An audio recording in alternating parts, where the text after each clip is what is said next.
الأطفال عندهم قوة ملاحظة وبيعرفوا يحددوا الاختلافات.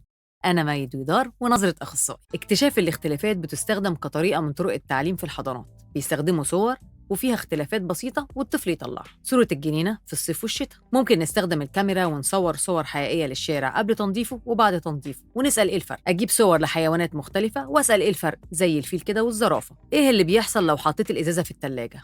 ويشوف الفرق قبل وبعد. ولو أسئلة غير ملموسة، إيه الفرق في الأكل اللي بناكله في العيد الميلاد والأكل اللي بناكله في الغد؟ مش بس إن الطفل يطلع الاختلافات من الصور، لا، الأسئلة كمان بتسألها الأطفال على الاختلافات اللي بيلاحظوها. المهم إنك تكون مستعد للرد على الطفل. هو ليه البنت لابسة نضارة وأنا لأ؟ ليه الراجل ده عنده شنب وبابا لأ؟ وأنا بحكي قصة للطفل أو بوصف له صورة، أقول له البنت دي شعرها أصفر مش بني. أنا شعري بني وإنت شعرك بني.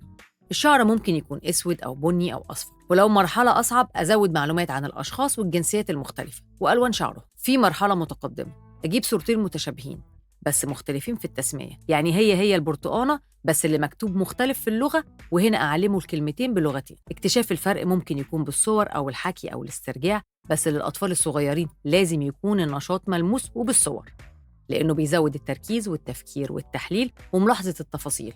فياريت نستخدمه مع أولادنا. ودي كانت وجهة نظرك يا أخصائي.